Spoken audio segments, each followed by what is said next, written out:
Good morning. Appreciate y'all for tuning in and rocking with us for another edition of the Morning Breeze, man. Always rocking with you guys, as always, man. Outside of me, I got my guy, Mr. Media himself, Jordan JC, in the building.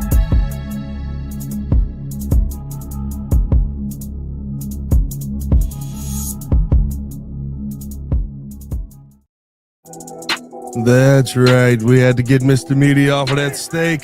Nah, don't you start. I was sipping the coffee, and a bird flew in the window. Good morning, Breeze Nation. We got everything we need here, ladies and gentlemen.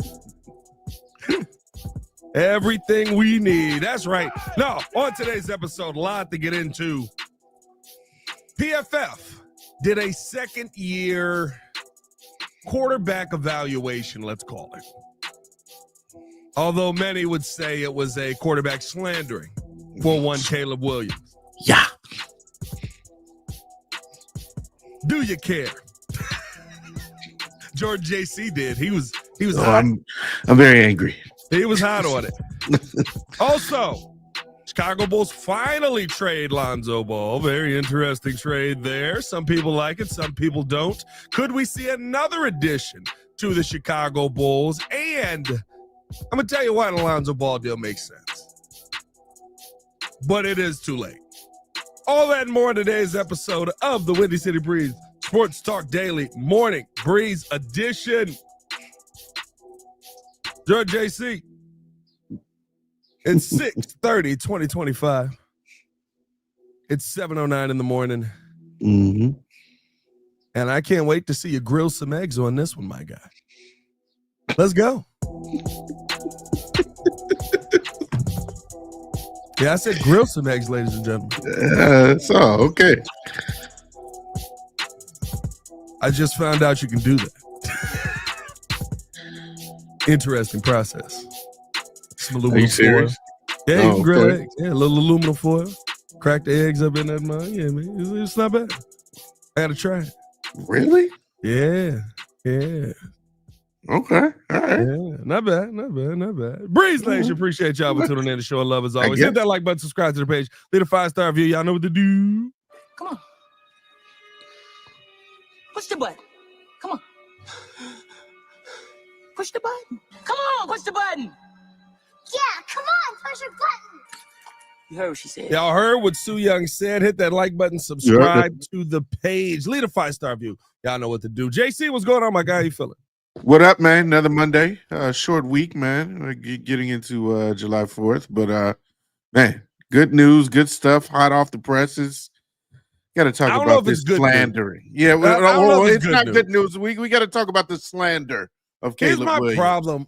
Here's my problem with this time of year, right? It's you go from the mock draft season to the list season. And then going to the list season. None of these lists are cohesive. No. Like PFF will be like, hottest player to break out 2025, Caleb Williams. And then a day later, they'll be like, is he a bust? Does this guy suck? We don't like anything about him. And it's like random, just nonsense. We just read this article yesterday that y'all was excited about this thing. What are we talking about right here? We can see you. We can see you. I see you. See me. See you. Nah, man. Appreciate y'all for rocking with us as always. I thought when you sent this one to me, I instantly ran to Biff, and I did think this article was interesting because of. I think this is more interesting because of yet again the names around it. Right? It's not so much the Caleb Williams comments that get you. It's how everyone else is almost oddly praised. And Caleb Williams is like, nah, you can also be a decent quarterback or F this guy. Just completely just suck. Yeah, exactly. So Jaden Daniels, the comparison they made for him, we'll start with him, was Lamar Jackson, Kyler Murray, which I don't think either comparison is bad for Jaden Daniels because if he's Lamar Jackson, that means that he's one of the best quarterbacks in the NFL. If he's Kyler Murray, He's still one of the most talented quarterbacks in the NFL, as long as he's a better leader than what Kyler Murray is, and he already is a better leader than what Kyler Murray is. I don't think there was a video game clause thrown in his contract. Drake May. Ceiling, Trevor Lawrence. Floor, Daniel Jones. They think he's going to suck, basically. Oh, boy. I don't know about that one. Surprising to me. That's actually another bad one. Drake May's the one I would be like, oh, yeah, like his ceiling should be very high. Maybe floor is the floor. Well, floor probably could be Trevor Lawrence. Like that one was crazy to me. Michael Penix, ceiling Justin Herbert, floor Jameis. He's just slinging it all over the place. Okay. Bo Nix, ceiling Drew Brees, floor Mac Jones. Talk about your no S and U. Okay. It's a wide ceiling and floor right there, ladies and gentlemen. Okay. All right. JJ McCarthy. Go ahead. Yeah. Ceiling. Best quarterback in the NFL. Joe Burrow. What? Floor. Sam Darnold. Who just had an epic season. Again. You have to look at all the names around it, because then for the illustrious Caleb Williams, the ceiling, Jordan Love, the floor, bust. The floor is the floor. What are we doing? Get a floor. What they had to say on this, and this is again, right? When we talk about PFF, why I say you got to take everything with a grain of salt, because they go off of these numbers, right? So Williams entered the NFL with a tremendous amount of hype, only to disappoint as a rookie, even though people were so excited about him, played well, circumstances, yeah. Especially when compared to the rest of the class, Williams' season was at best underwhelming. He flashed big potential plays and an incredible arm talent, but struggled with accuracy and took pressure on sacks far too often. His 63.3 PFF rating was the worst of the 5 first-round quarterbacks who saw action in 2024, as were his 54.7% accuracy rate and 23.2% uncatchable pass rate, which was facts, and 26.1% pressure to sack rate, which helped with all the issues we saw in his final season of the college football showed up in his rookie campaign. Granted, top prospects who don't pull it all together are still capable of turning things around. Jared Goff is one notable example, and Bryce Young appears to have turned a corner ahead of 2025, but struggling as badly as Williams did usually does not end up well. Still, he has talent and is one of the best supporting casts in the NFL. Turn it around in 2025. So we bring up the talent at the end there, Jordan JC, that was on the team. And Caleb Williams has all the talent he needs this season. I do think we believe in that. But how do you feel about this ceiling the floor list here, Jordan JC?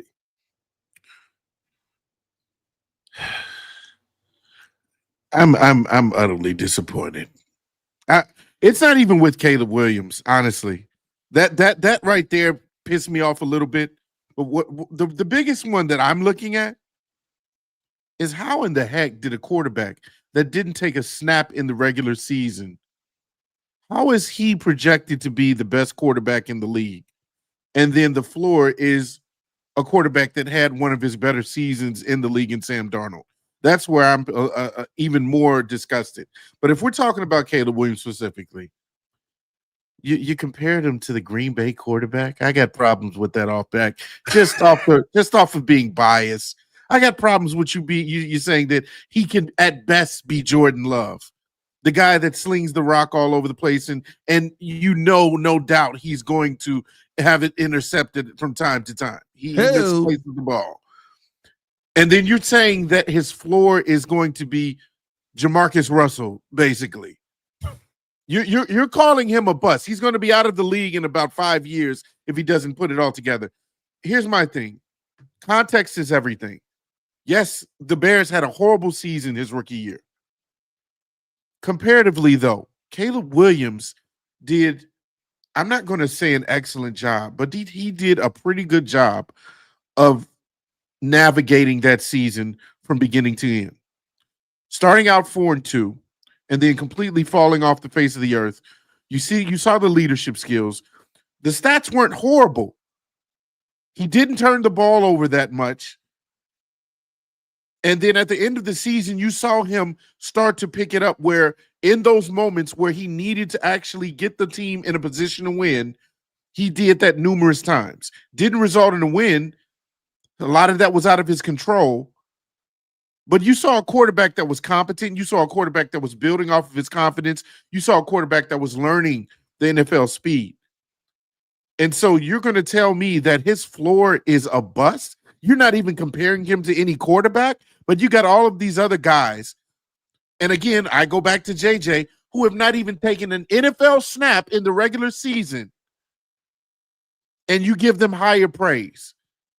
I understand that going into the season, yes, he was the number one pick. He was heralded as this just Superman, this god coming out of college, do-it-all quarterback. And so maybe the expectation, you didn't meet that versus the reality of the season. But again, I go back to context is everything. You mentioned it. The O-line sucked. The coaching staff sucked. We know that. Matt Eberflus, all-time generational horrible head coach. I thought you were going to say something else. I was about to stop you. Oh, I don't know what else you thought I was going to say, but I thought you was going to call him a sucker. No. What's going on? Going on, sucker? It's like, what are we doing? Context is everything. Was that one of Flus's nicknames in the locker room? Yeah, exactly. That's a wild one to walk up to somebody and say. It's God. Yeah, please, sucker. Like me. And Jimmy Hoffa, I already knew you were going to come in here and defend your boy. He has top 10 stats in every metric. Stop yourself. Jordan Love is nowhere near the ceiling for Caleb Williams.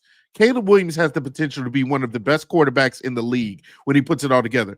And of course, yes, it has to do with the team. The team that is surrounding him, especially this year, will hopefully catapult him to greater heights. And so I'm sorry, PFF, you got this completely wrong. Here's my thing. Number one, PFF is context and PFF don't go together. And that, I think, is my problem with a lot of stuff. They try to add context through the other numbers that happen. But what I think they often miss on is the fact that the other numbers usually happen because of something else also happening on the field. Now, if Caleb Williams was in a good pocket last season, fine. Then, like this year, if he's got a 54.7% accuracy rate with a 23.2% uncatchable pass rate, yeah, let's cook him. Cook show. You got to be better. You're not playing well. You're not playing one time. You're not getting the job done. And there are things that I think you can cook him for last season. I think that the fact that the deep ball accuracy was so off even when the pocket was clean is something that we can often talk about as a big problem for him. There's a lot of games that the Bears win if he makes those passes easily. Though that's the reason why Joe Burrow is able to go out there and win so many of these games or put up so many points, because he doesn't miss those throws. So if you're in that situation, you got to be there. But rookie, bad offensive line, an entire coaching staff that isn't here.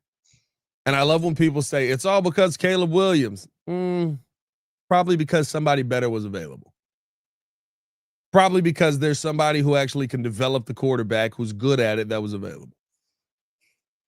And because you watched the guy make decision after decision after decision after decision after decision for 2 years that cost your team game. So with that context, that again, and then you look at Caleb's numbers and everything he went through last season, to me, I look at it from the glass half full side of things, man. Mm-hmm. But how can you say these numbers are bad? One of the worst offensive lines of football. Again, not based off of what PFF had to say, right? According to PFF, everybody was standing there. But when you watch the game, you see 5 guys sitting on the ground. Like, those are the things that you never, you know what I mean? Like, you see a little right there. Like, when you watch the game, you know, that's a top 10 PFF offensive line. Jesus. Those are the things that I think you can't sit here and just put numbers to, because the numbers that when you put in the wrong information into a calculator, it will give you numbers. They may not apply to the situation that's at hand, but it will give you numbers. I think what PFF loves to do, and only on like an off day or a slow day or, a Tuesday. Monday, they love Caleb Williams. Tuesday, they hate Caleb Williams. Wednesday, they back to loving Caleb Williams. Thursday, they hate Caleb Williams. Like, let's get some continuity here. Let's put one guy on the Bears writing for Caleb Williams or whatever it is, right? Let's get some collective articles here, because let's get the same guy that writes about Braxton Jones. You know what I mean? Like, let's have somebody, because it's too wide of a range, and it makes the articles not like, this isn't believable.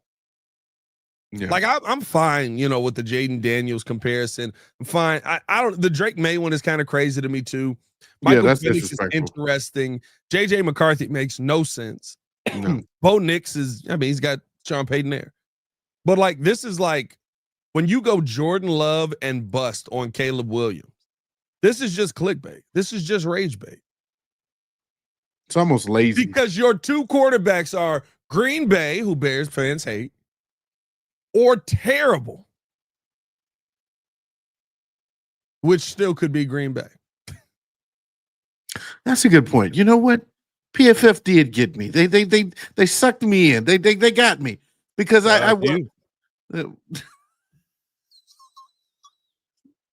got me. They reeled me in, because I was part of the group that got rage baited, because I'm sitting here looking at it like, first of all, you're comparing him to our nemesis, and then for his floor, the worst of it, you have no name at all. It's like you just threw a list out there. I was like, all right, here, take this and get pissed. We got nothing else for you till the start of the season.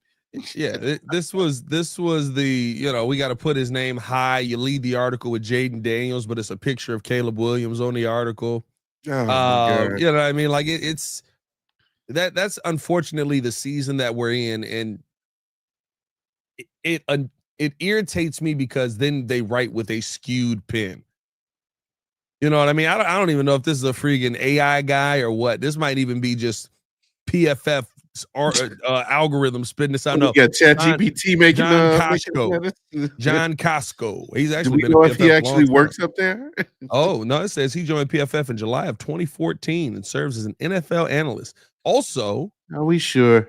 Is a former Kansas football safety. What does that mean? Like Kansas, like the college? Yeah, I was about to say the Jayhawks, or are we talking Chiefs? I'm assuming Jayhawks. I don't remember a John Costco. I know. With a K, not with a C. All right.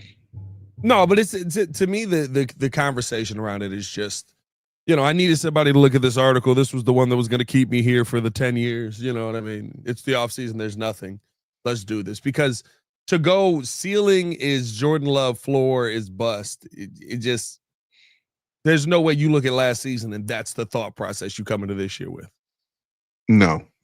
So again, I'm going to wipe my hands clean of this. Let's just move forward, because that when I sent it to you, I said, you got to be kidding me.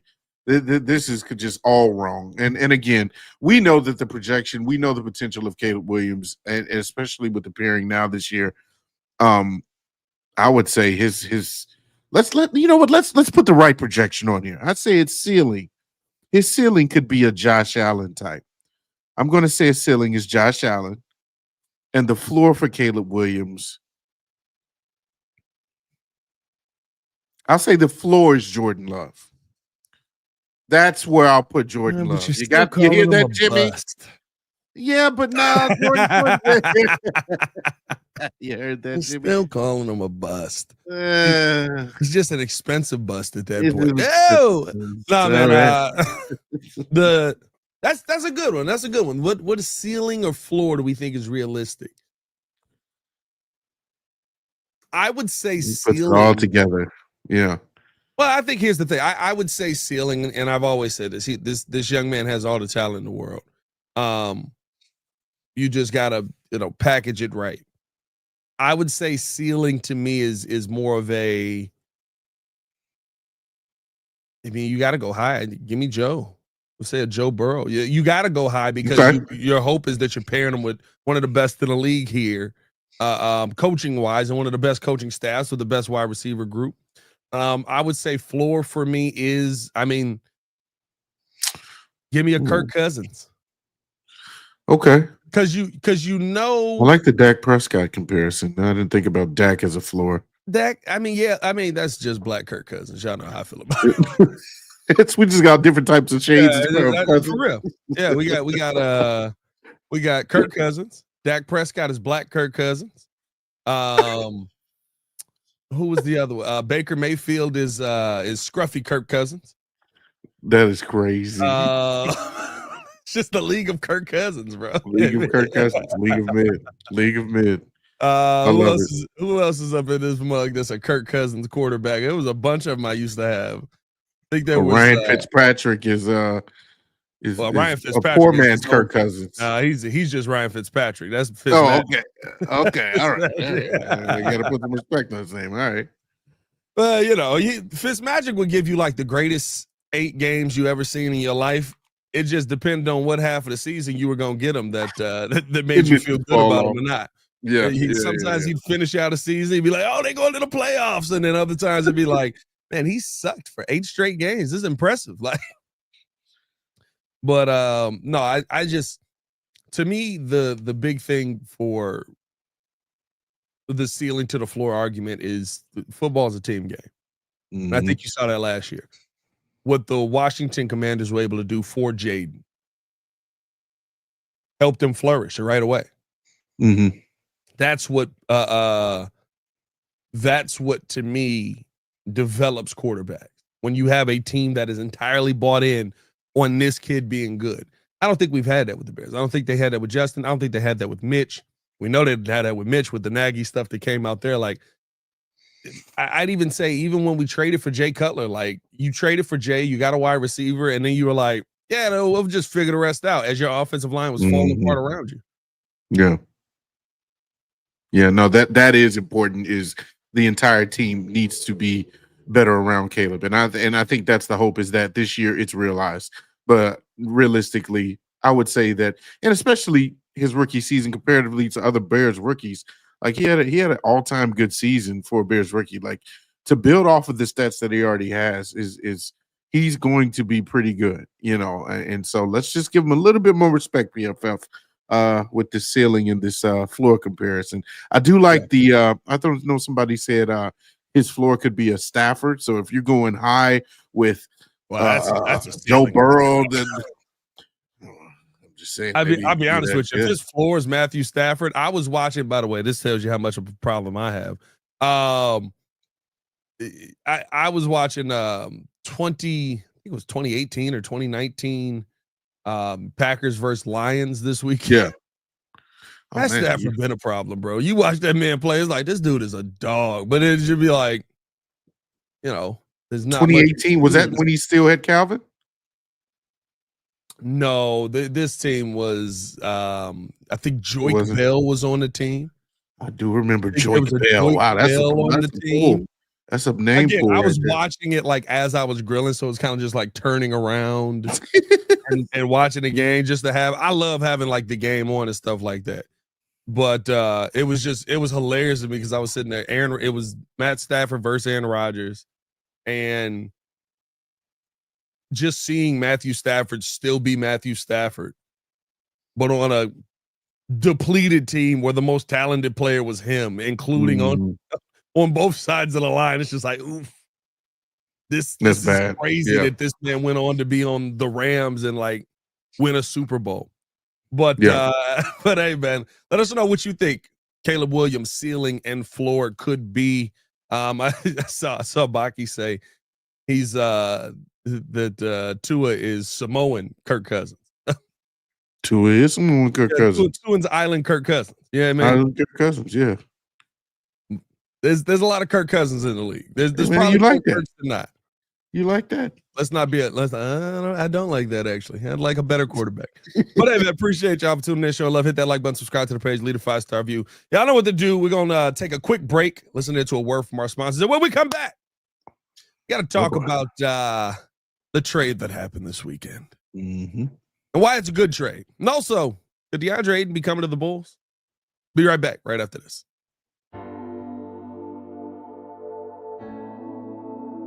Appreciate you guys for tuning in and watching the show. Today's episode of the podcast is brought to you by Aura. Have you ever done a Google search on your own name? You'd be surprised what pops up. Your full name, email address, home address, health records, your relatives. It's all out there. And that's why I've been using Aura, the sponsor of today's video. Aura shows me which data brokers are selling my information and automatically submits opt-out requests just for me. Cleaning up my information not only helps reduce the amount of spam I get, but it protects me from hackers who could use that information to help them access my social media, bank accounts, and other sensitive information. It's really simple to set up. I don't have to download several apps or go to things like antivirus, VPN, password management, parental controls, identity theft, but you can get all of that in one place with Aura. I get everything at one affordable price as well.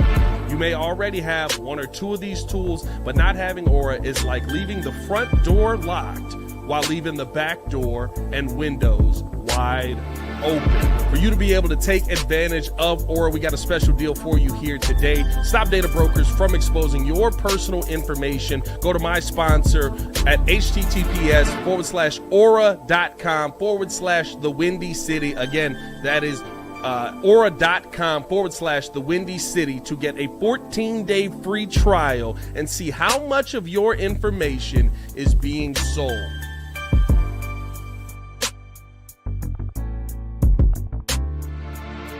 Breeze Nation, what is good? It's your boy Pat the Designer back at it again. Ladies and gentlemen, we got merch.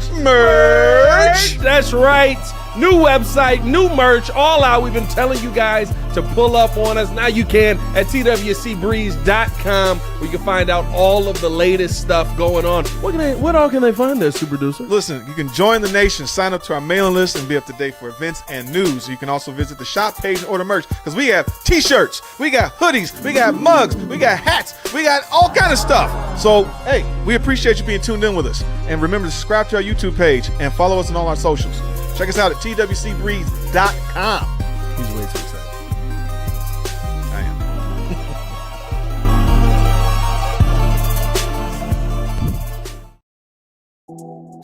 That beat is the Kirk Cousins of this show.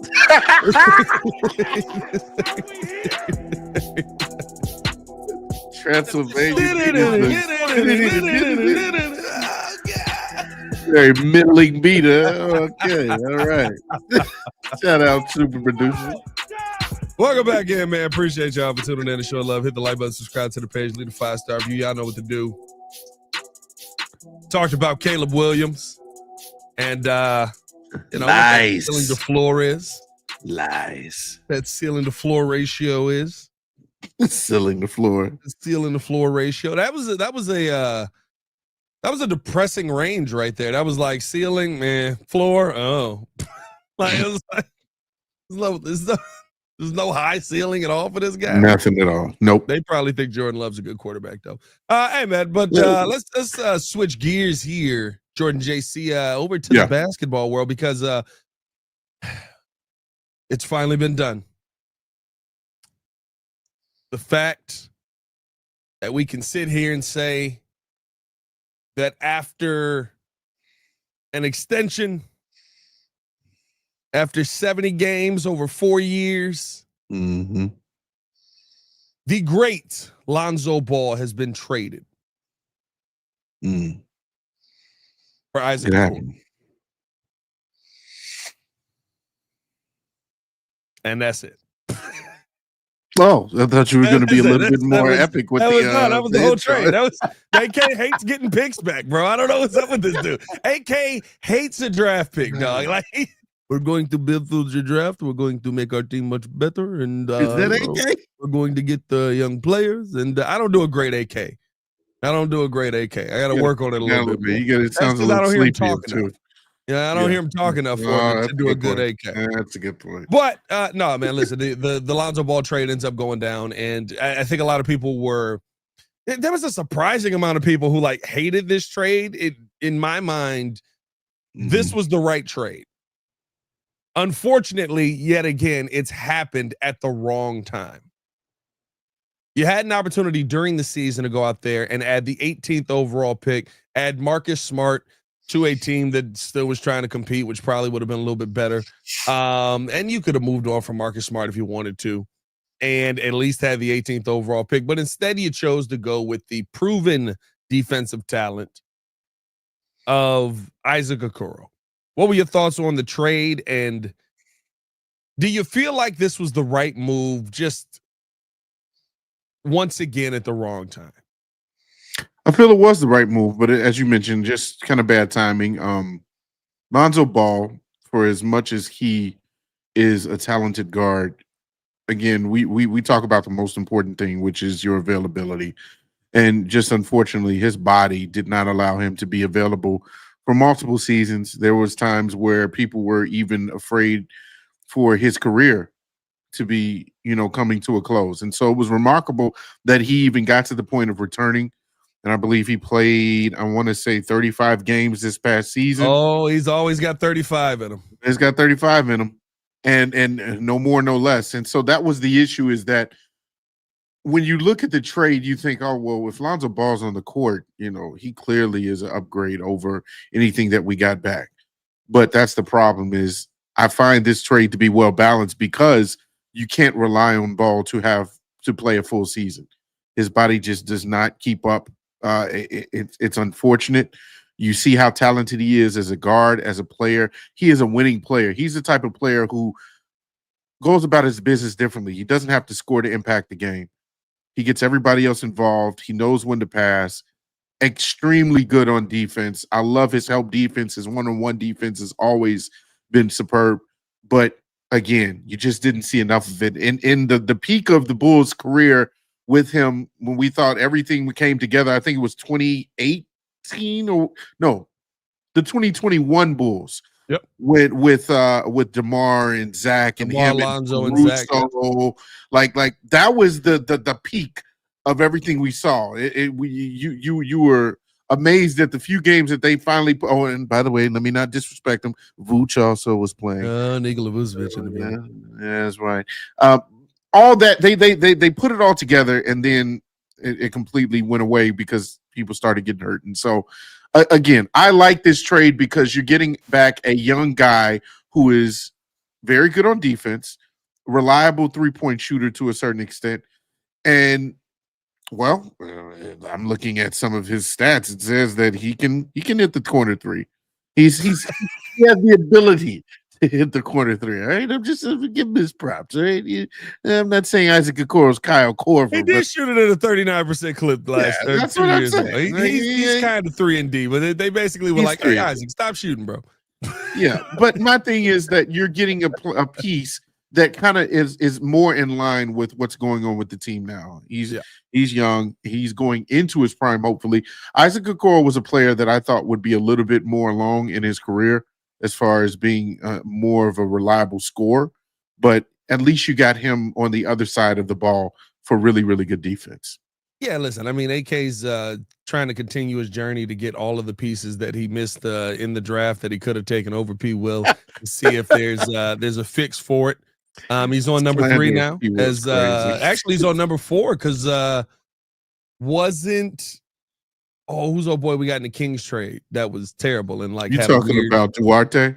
Wasn't Chris Duarte in that draft as well? I think Chris Duarte was in the top 10. I think he had Duarte in that top 10. Yeah. You had Jalen Smith in there. Yeah, he ended up grabbing Isaac Okoro. I believe with 5. You got 3 of those 6. guys. Yeah, I mean, and P. Will, of course, topping that list off. Whatever, man. Just doesn't want any of the good players from that draft. No, but no. Here's my thing with this deal, and I think even the conversation around what the Bulls are doing. AK hasn't changed. He's still doing the same thing. He's just trying to do it through 2 players. You're trying to recreate Lonzo Ball offensively through Josh Giddey and defensively through Isaac Okoro. Okay. I don't know if that is the right move. I do like the fact that you've added a defensive guy who, listen, in a trade where you're sending somebody who's played 35 games in 4 years. The fact that 70 games in 4 years, the fact that you're getting someone back who has played for majority of his career is really all I needed. Yeah, I mean, 67 games rookie year, 67 games year 2, 76 games year 3, 69 games year 4. Played 55 games last year, but there was some games where he also did end up just kind of not checking in, a little DNPCD, if you will. But it's just you're trying to recreate the Lonzo Ball theme still, just with 2 players on this team. And the fact that you got a defensive piece that is healthy back, I do like it. But again, I think the biggest conversation around this is AK always ends up finding a way to not come away with this any kind of draft capital. I don't think you're getting a first-round pick for Lonzo Ball. But at least get a second so you can sell it for cash considerations. Was there not a rumor that they could have actually returned a first-round pick? Weren't there other trade discussions going on? No. I'm saying in this trade, I don't think you'd get a first-round pick. Oh, I see what you're saying. Okay, I think that we know that in the Memphis trade, you could have gotten the 18th overall pick. Yeah. Again, I don't know what AK is doing, but here's my thing with that. And you mentioned it, I want to say on your other podcast, one of the other podcasts, the millions that you do. Yeah. The Chicago Bulls Breeze. We are live over there as well. Say hi to the Bulls Breeze fans. I'll check that out as well. Tap in with that like button, subscribe. I think that AK, he's trying to find something that will work. And he's trying to luck his way into making this work. Yep. You mentioned that before. It's like you thought that he was really a good mastermind of evaluating talent because of what happened in Denver. And the more and more this kind of carousel goes along in Chicago, I don't know if I'm putting, a lot of trust in his ability to evaluate talent as much as I used to. It's unfortunate, but what? No, I was gonna say, like you still putting faith in that? I just because of Modest. Honestly, Modest is the only guy. I'll say this, and me and Hayes have talked about this. First off, I do think his plan is to get lucky. You know what I mean? I mean, he's going out there with a pocket full of you know what's, just trying to see if something catches. Yeah, you know what I mean, like the thing though with me for AK, I don't think AK is bad at evaluating talent. I think he's bad at evaluating mindset.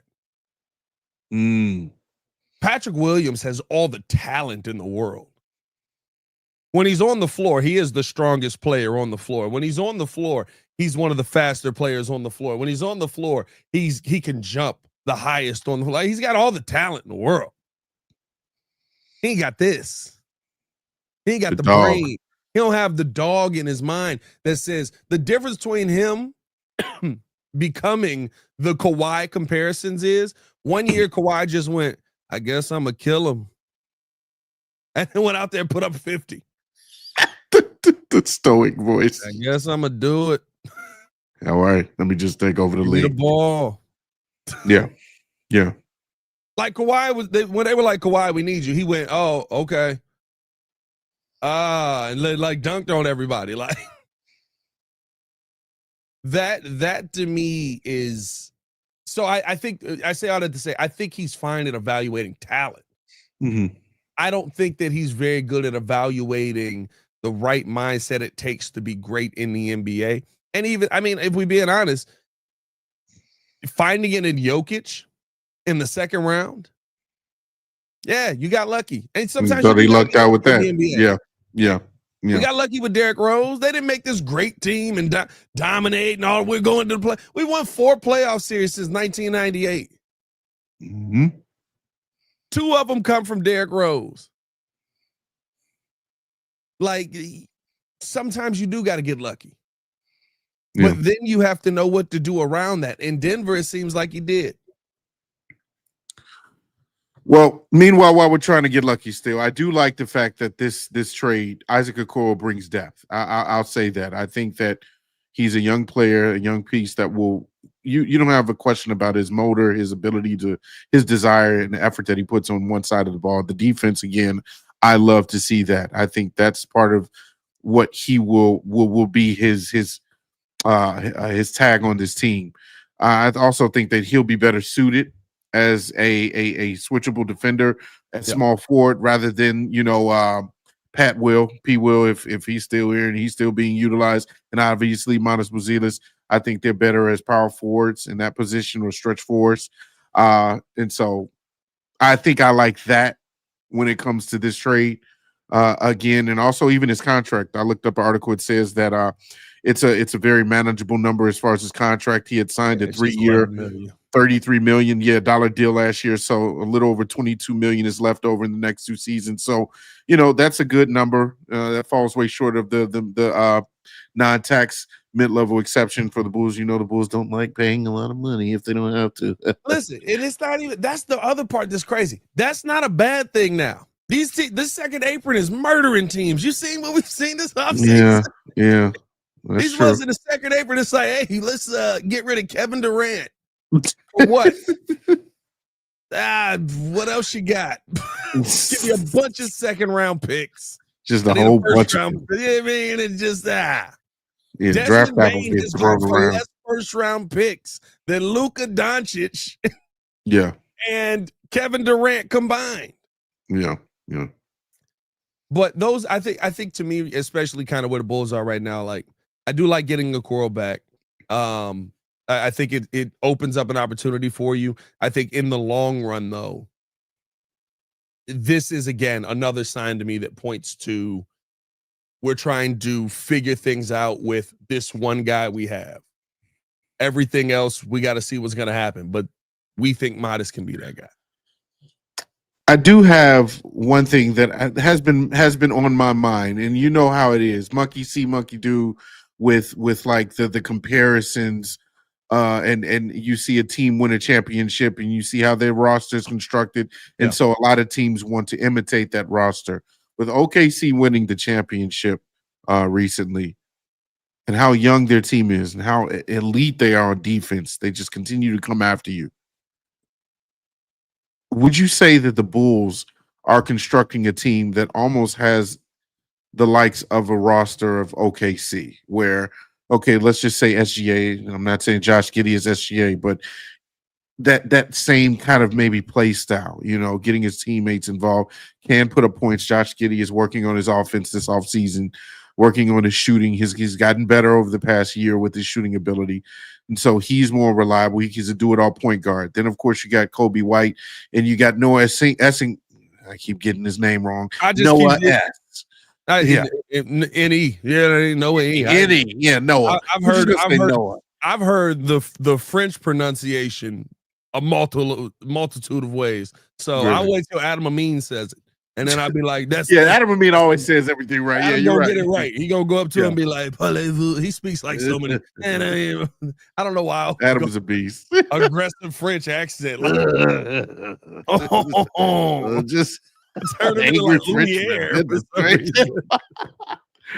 No, but Noah to me is could he be the mold of a Jalen Williams, in that mold. He kind of has that same archetype. There's just a lot of different parts on that team that I see are we kind of like making or shaping our roster to be kind of like that going forward, which isn't a bad idea. The Bulls are shaping their roster for when they get the superstar. That's exactly how they got him. I'm gonna be honest. I think they got him. And who? Who's superstar? The next Giannis. Matas Buzelis, baby. Right. Put the Kool-Aid down, brother. Sweet. Oh, he's got Kool-Aid for real. It is 7:50 a.m. Oh, it tastes great. Why are you drinking Kool-Aid? Hey, man. It's cranberry juice, actually, but, it's good enough. Close enough. Close enough. I'm drinking the cranberry juice, boy. Matas Buzelis MVP. 2 years. This man was just down in a glass of Kool-Aid, right? Like, calm down, Bert Kreischer.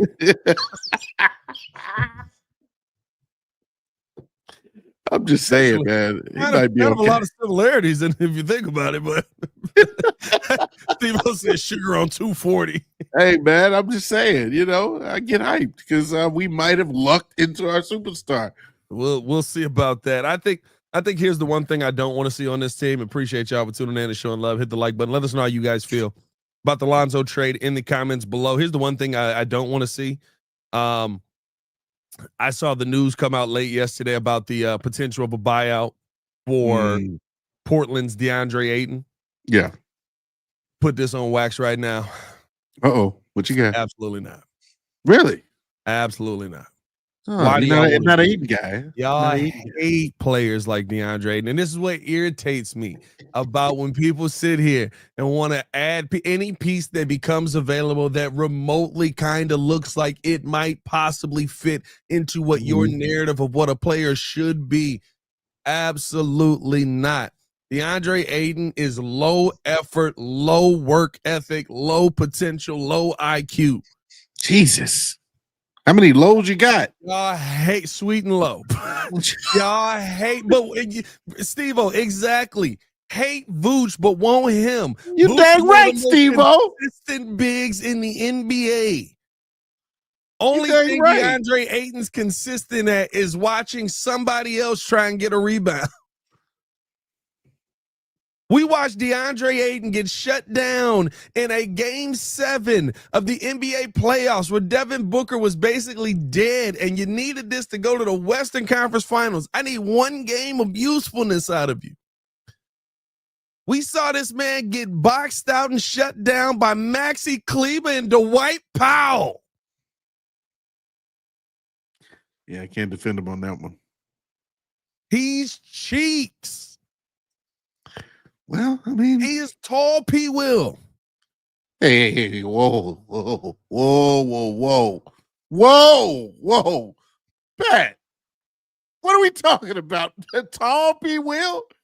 I give him a little more credit than that. I give him a little bit more credit than that. Go watch that game. Reminds me of Greg Oden, huh? Ayton.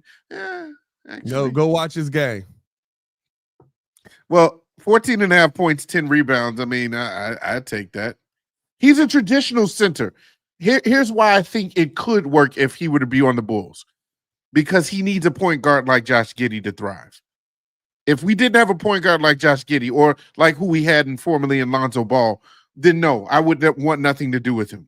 Because we have the type of player like Josh Giddey, I think that's the type of player that you need to pair up with that type of big man.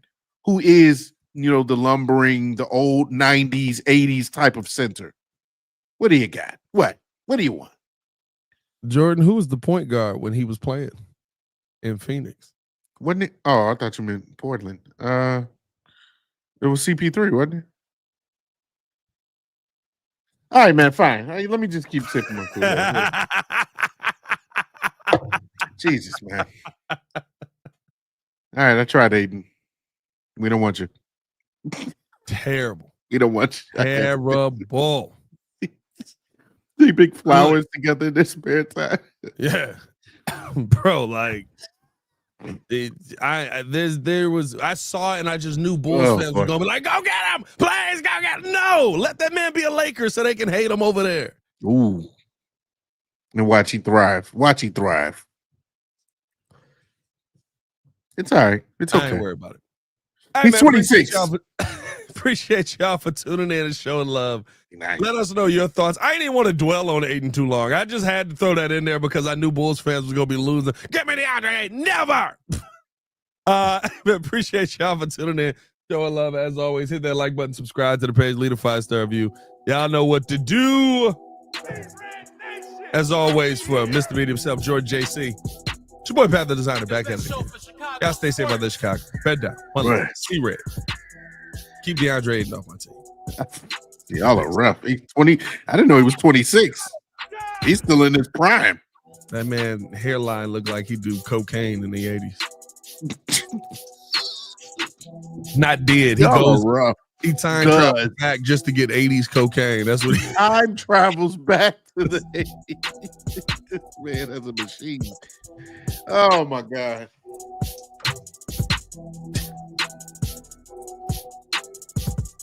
Deandre.